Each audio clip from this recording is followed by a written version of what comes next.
Since we last spoke, Ace Frehley died, Sam Rivers died. There's a Bruce Springsteen biopic or whatever they call it. I always want to call them documentaries, but they're definitely not. And I saw Seether. Let's talk about it next on the Tim True Tone Talk Show.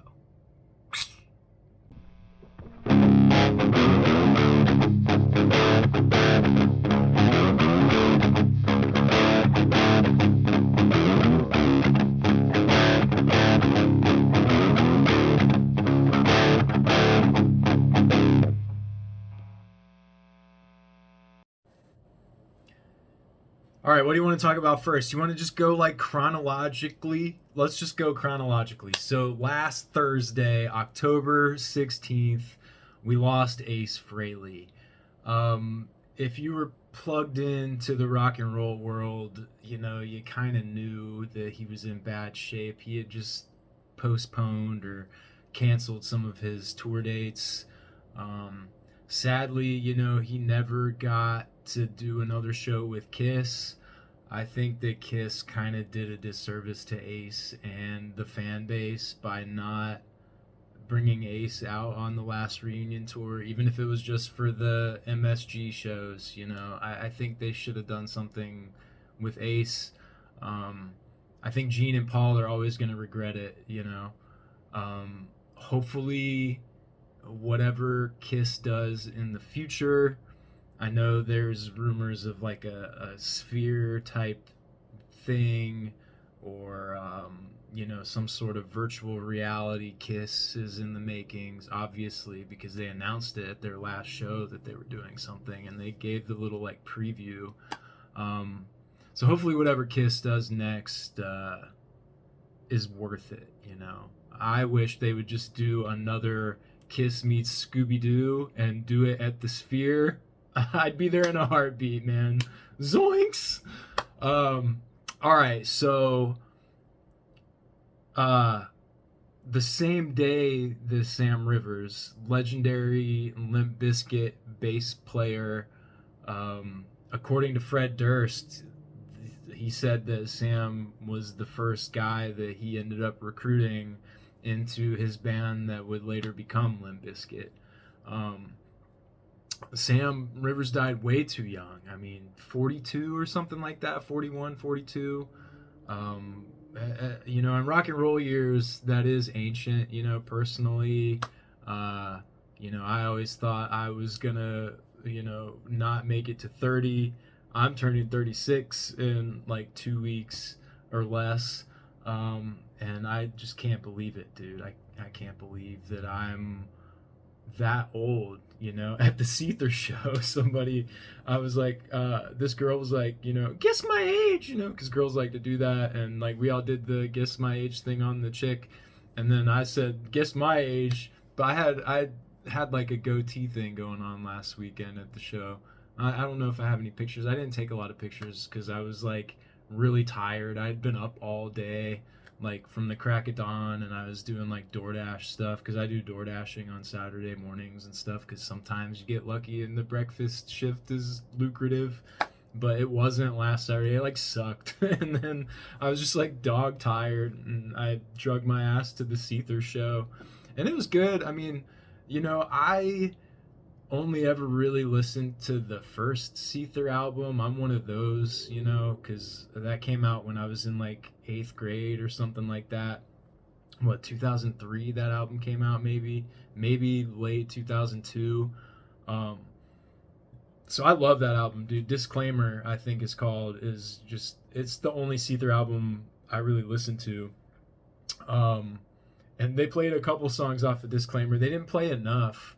When I bought my ticket to the show, I saw that they had been playing Gasoline in their set, and I like that song. Obviously, I like Driven Under too. I did a cover of Driven Under. If you haven't listened to it, you should check it out. I got a couple albums, Tim True Tone Bites and Tim True Tone Bites 2, and they're like cover songs. So those are on Spotify. You can listen to those, or you could probably find it here on YouTube. Just type Tim True Tone Driven Under. since Seether's not playing it anymore, then maybe you should just listen to my version. But the Seether music video is awesome, dude. I remember back when that music video came out, I thought it was like the coolest thing. Um, so that's probably still my favorite Seether song. And then I do like another song that they never play anymore because I guess he wrote it about I say he, Sean Morgan, the Seether singer. Also, the only person in Seether who I know their name. Their bass player is pretty cool though too. He's really good at working the crowd and stuff like that. Kind of reminds me of this guy that used to play bass with me, Andy. Um, he wasn't a very good bass player, but he was pretty good at working the crowd as long as he was like playing the right song. The reason I had to kick Andy out of my band is because half the time Andy would be playing the wrong song, and we were a trio, and so like I'm stuck singing and behind the microphone, and then my drummer obviously is like behind the kit, and I just remember a few times like me and Dave, who was the drummer at the time that Andy was in the band, um, we would just be like, dude, what is this guy doing? And he would just be in his own little world, dude, like working the crowd. He thought that he was like the coolest thing. But the Seether bass player, he's like who Andy probably wanted to be, you know what I mean? And he did great work in the crowd. It was a pretty entertaining show. Like I said, I only knew like a couple of the songs really well. I mean, I know the hits like Remedy, and they got like, I think they just have a song called like Country Song that everyone seems to really like and stuff, which is it's kind of funny because they're like from like South Africa or something, right? And they're like always playing in like hillbilly America, like drunk rednecks and stuff. It's just, I don't know, it's interesting. I wonder if they have rednecks in South Africa. But P.O.D played, which was cool.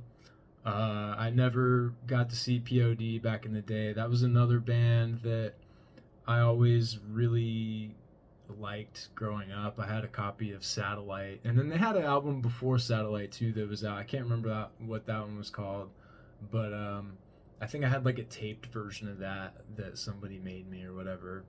Um, but so it was cool to see P.O.D. But I talk about how, I don't know if you watched the last episode I did on the Tim Trutone talk show, talking about how I was surprised to realize that Blink 182 was using, like backing tracks when they were playing. And dude, this whole show, I didn't really catch it much during Seether, but during POD was definitely using tracks, dude. And they even did, I don't know why they threw it in their set. They have other original songs they could have played that were better. They did a cover of Don't Let Me Down by the Beatles, and it was just really apparent that like there was like a vocal track that he was singing to, like kind of harmonizing with, but then there, guitar wise and other stuff. And then after they played that, I was like, wow, dude, like they're definitely using tracks. And I kind of like noticed throughout the rest of the set, like, there was still stuff going on, in addition to just like vocal effects, like delays and like choruses and stuff like that on the vocals to add some extra, ambiance, ambience. uh, that's normal, but there were definitely like actual tracks going on, and I think they had a DJ on the stage with them too. Was like, I bought a ticket that was like third row, but I was like off to the side, so my view was kind of obstructed. I didn't even get to like see like the backdrops that bands use or whatever, kind of like this backdrop. If you had my view, you wouldn't have been able to see it because it would have been like your eyes would have been pointing like here, and it would have blocked it. But I don't know. I still enjoyed the show. I just, I like to just feel the music anyway, and half the time I like to watch the crowd and see how the crowd's responding to what the bands are doing. Because, like, I'm an older guy now, like, I don't have anybody to impress. I just kind of go to people watch and everything. And like I said, I was, like, really tired because I'd been up for the whole day before going to the show and, like, handling my business as a working man. And so I was just kind of like in a weird mood anyway. Like the first band that played, Cammy Keyhole, Cammy Keyhole. I know it's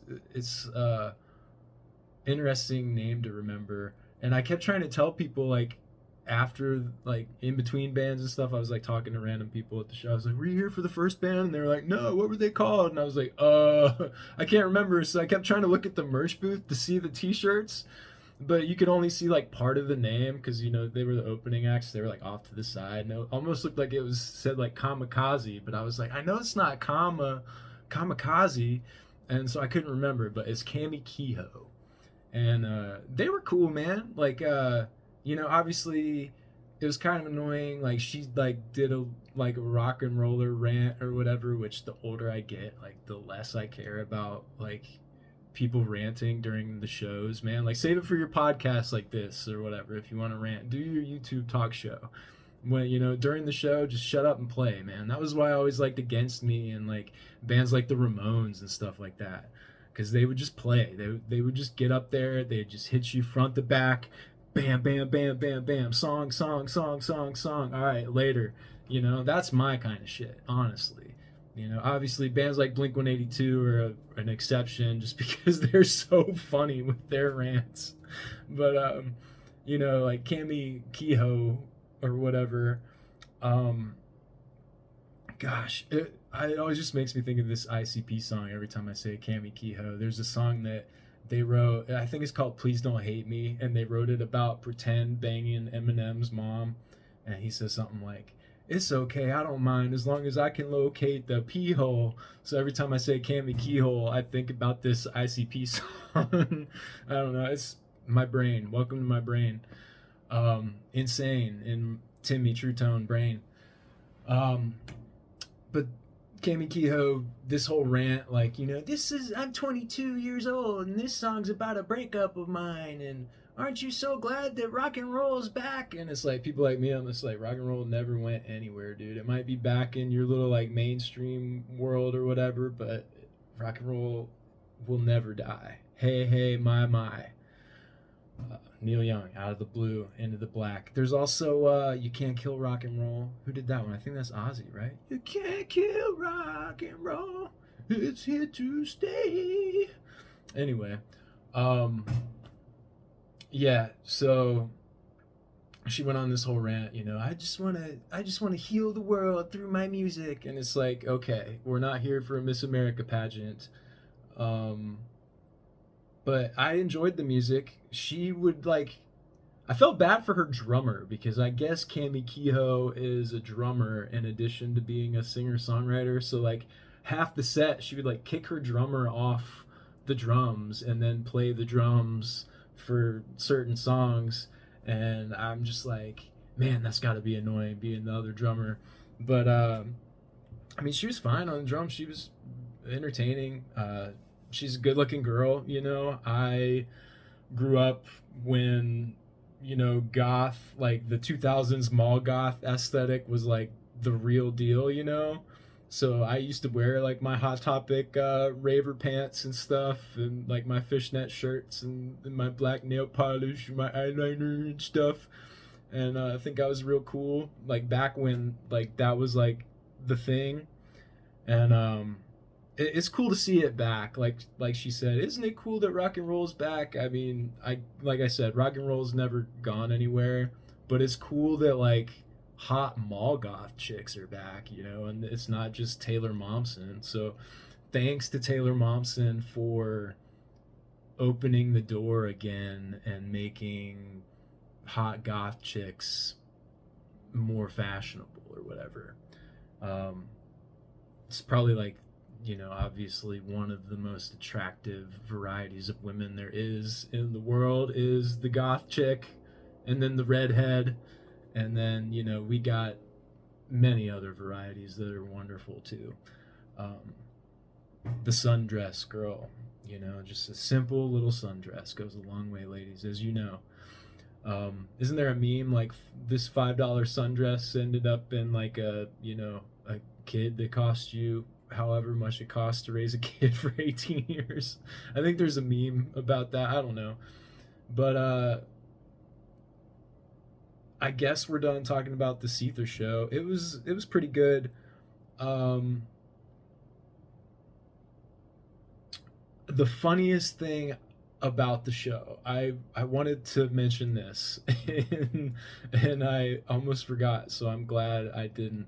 I was talking to this nice husband and wife couple in the smoking section, because I don't smoke cigarettes anymore, but that was always like my social life hack back in the day. It was just like hang out where the people smoking cigarettes hang out, because you're gonna find good conversation and interesting people there. And so, just even though I don't smoke anymore, I still go hang out at the smoking section. Um, and so I was talking to this husband and wife couple over there, and they were older. They, maybe in their 40s or something like that. So they were like OG Nirvana fans. Like when Nirvana was big, they were teenagers or whatever. And so this girl, she's like, I have a theory about the Seether singer, and I was like, oh, what's the theory? And like her husband started laughing, and she kind of was like, oh, you don't want to hear it, you'll think I'm crazy. And I was like, no, try me, tell me, tell me your theory. And she was like, I think he's Kurt Cobain reincarnated, or not reincarnated, just she thought that Kurt Cobain faked his own death and then like got tired of not playing music, so he became Sean Morgan. And I was like, that's a great theory. Seether sounds a lot like Nirvana. Obviously, they're heavily influenced by Nirvana, but Kurt Cobain was left-handed, and Sean Morgan doesn't play left-handed. And she was like, after a long pause, she was like, he relearned how to play. And I mean, that was pretty much it, dude. It was just kind of funny. I felt bad because I couldn't contain my laughter and take the nice lady seriously. So I try not to be rude when people, share their thoughts. And I didn't really say anything rude. I just laughed. And then Cami Kehoe started. So it was like I walked away and went and checked out Cami Kehoe.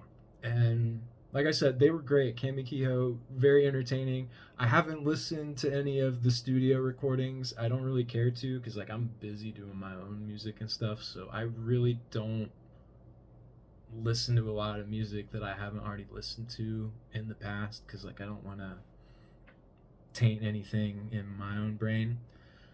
But I enjoyed going to the show, and I just wish Seether would have played more of their old stuff. But it was good. They did great.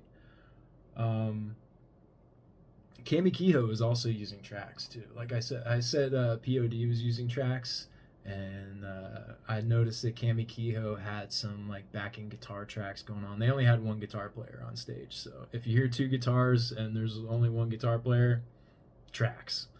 But like I said, I'm not anti-tracks, but I do think bands starting out maybe don't do that. But it is what it is. Like I said, if I was going to be playing solo again soon, I would probably have to start using tracks, just because I have guitar solos that I play, and I can't set them up by using a loop pedal, because that's not the structure of my song. Like I could, and I could play the rhythm parts with a loop pedal and then go into the solo, but it would like extend the song, and it wouldn't fit the vibe, right? So like if I want to play the solos live, which I haven't really done in the past as a solo performer. I mean, I would do it like when I had a bass player and such, but if I want to be a solo performer and if I want to play my solos, then I'm going to probably have to start using tracks soon. But it's different, because like the Cami Kehoe thing, he wasn't playing solos. It was just like to double the song or to do whatever they were trying to do. But it was noticeable to me. And like I said, it doesn't really change my opinion of the band all that much. I thought they were fine. Young 20-somethings, playing modern pop rap metal. Good for you. Good for you. Speaking of good for yous, good for Bruce Springsteen, I guess, that they have a new biopic that I guess it's out today. It's Friday, October 19th. Or I said October 19th. It's the 24th. What am I talking about? Um, Deliver Me From Nowhere is the Bruce Springsteen documentary title. Um, I would say Deliver Me From Libtards and all the old, geriatric liberals that, you know, minds had been infiltrated by Bruce Springsteen's fake working man rhetoric. Bruce Springsteen doesn't really care about the working man. But, you know, I do respect a lot of his songcraft. And,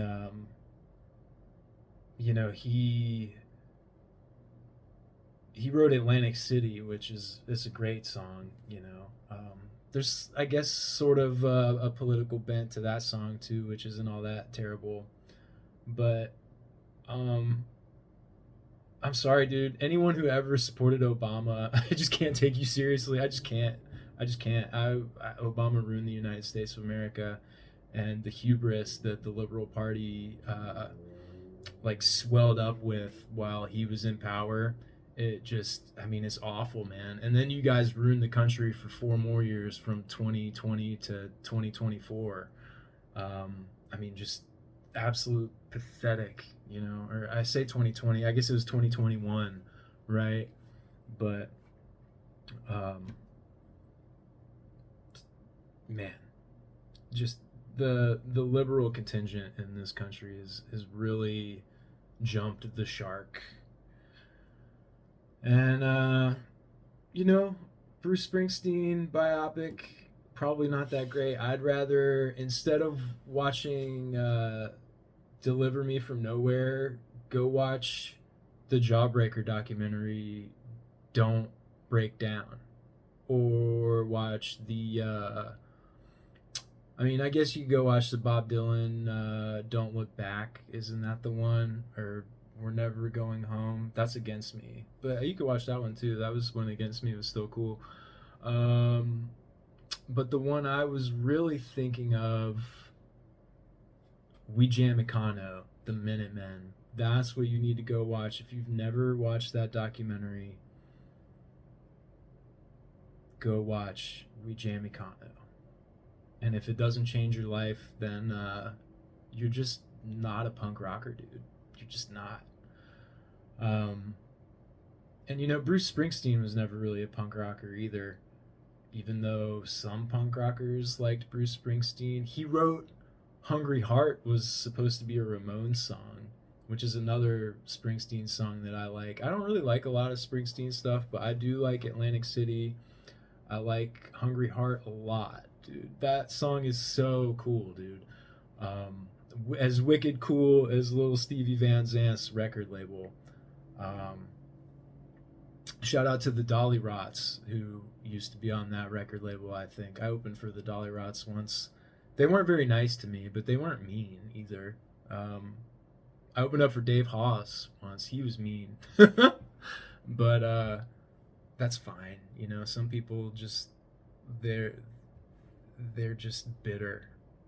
And bitter people don't like me because I'm just like effortlessly cool, man. There's nothing I can do except be me, and me is just, it's this, dude. It's this cool kid right here, this cool old kid, because like I said, I'm about to be 36, going on 16.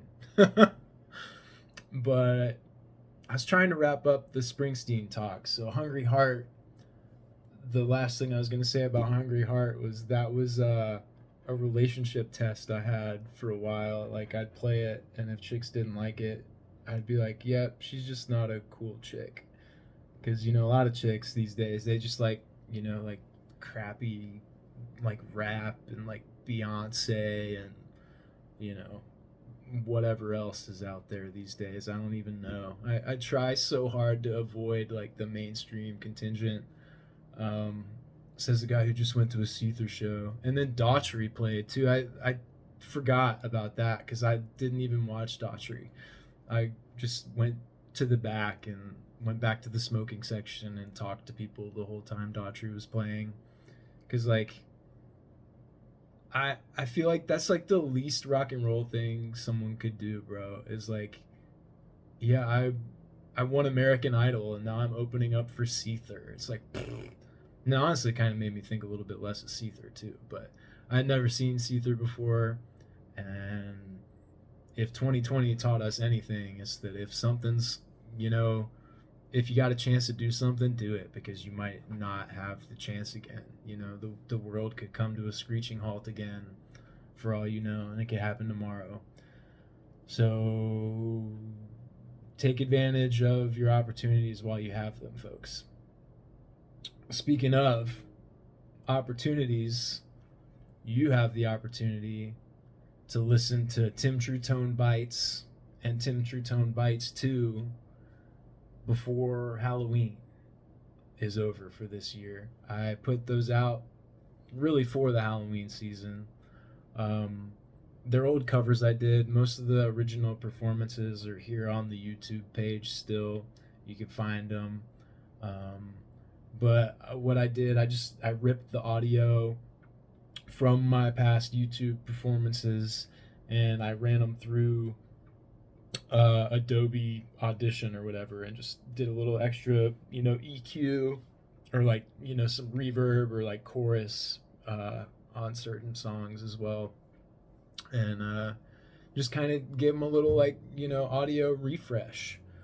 So obviously, since the songs were like performed on one microphone, I was kind of like stuck with, you know, the levels and everything. So if there's reverb on it, it's like a global reverb on the whole song, or like, you know, if it's chorus, the whole song has that effect on it. But you know, it was fun to make those songs sound a little bit better, you know. I wish that I had a studio of my own where I could really work on things all the time, and that's why we really need to grow this channel, so I can maybe get some help from some power player before I turn literally ancient, because I'm pretty old already, dude. Like 36 in rock and roll years. It's like, I mean, I'm like 60 in rock years, you know what I mean? Another 5 years, I'm going to be in my 90s in rock years. So we need to grow this thing. We need to grow it now. I also have some original songs that are on my Spotify, and they're on Bandcamp too. You know, if you want to purchase them, that'd be even better. The Diarrhea of a Madman, that kind of fits with the Halloween theme too, but that's a all year album. The Bite stuff will be up all year too, but the album cover for that, you know, is Vampire Fangs. So look, I got no fangs. Look, it's fucking flatlined. But just check out my music, man. It's good music. I have more coming, and I'm too cool, and my music's too good for me to just fade away into the abyss, man. It should have been me opening up for Seether instead of Daughtry, right? But we live in this world where people listen with their eyes, and since Daughtry was on their TV screen or whatever, and it's telling them what is rock and roll or whatever, I don't understand, man. It kind of baffled me to watch like all these people singing to like Daughtry's like crappy rock. It's like, it shouldn't even be called rock. It should just be called cringe. But yeah, man, I got a lot more to give, and the more you give me, the more I can give you. You know, right now it's a one-sided relationship. I'm putting out a lot and not getting a whole lot back, folks. So let's get this moving. And if you watch the Bruce Springsteen biopic, let me know if it's any good. I still haven't even watched the Queen one, but I did think that Rocket Man was pretty cool. Later.